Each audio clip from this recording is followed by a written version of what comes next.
Hello, my friends, and welcome to another edition of First Chapter Fridays. So, today we're going to look at another new book in the library. Just came in like a week ago. Scary Stories for Young Foxes by Christian McKay Heidecker. I don't know. Probably should have looked that up before I started this.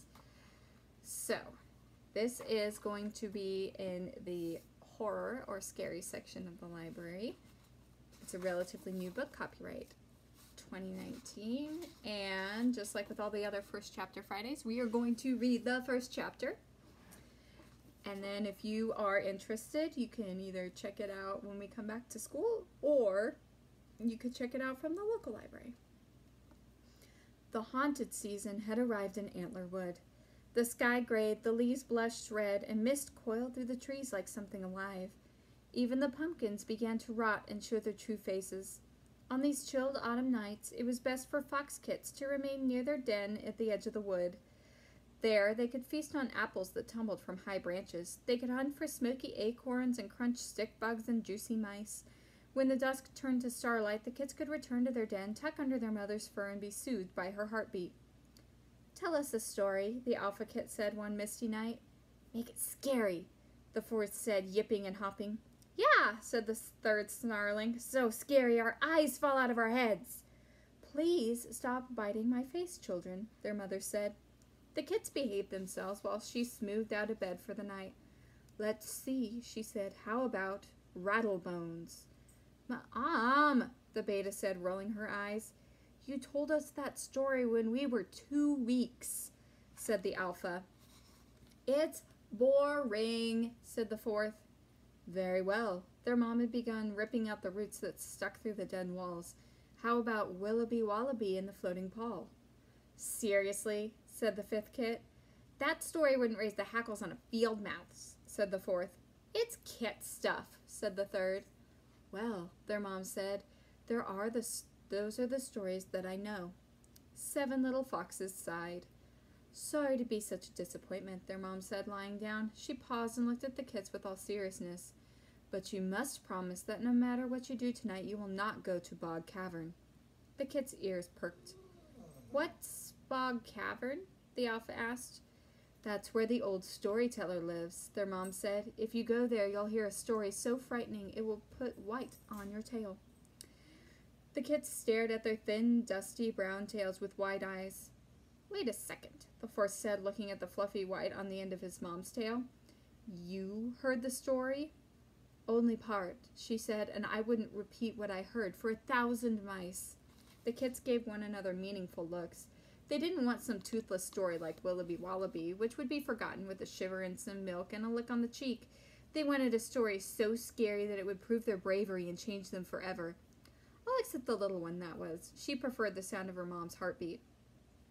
Yes, it may have been wise for fox kits to stay close to the den once the leaves began to fall, but the fog and the frost and the old crimson moon had stirred up something in their whiskers, and so they waited until all was quiet save their mom snoozing, and then 7 little foxes slipped out of the den with a mission to scare some white into their tails. 7 kits snuck into the night, over the log, around the stone, across the creek, and through the grass, into Antler Wood. The trees grew up their limbs as if to frighten them. The little ones slowed at their warning. "Come on, Sticky Paws," the beta whispered. 7 kits crept through the wood, beneath the bone-white branches, past the broken trap, beyond the cave of the snoring, over the human bones, to the entrance of Bog Cavern.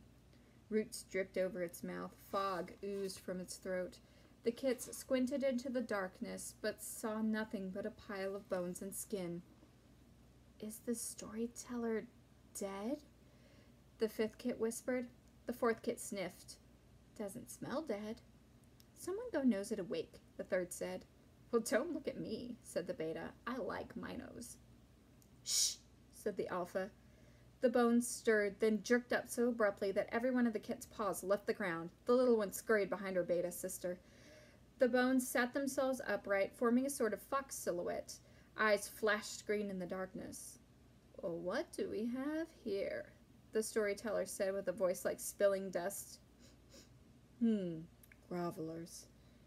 The beta gave Alpha a nudge. Oh, the Alpha said, voice cracking. Would you tell us a scary story, please?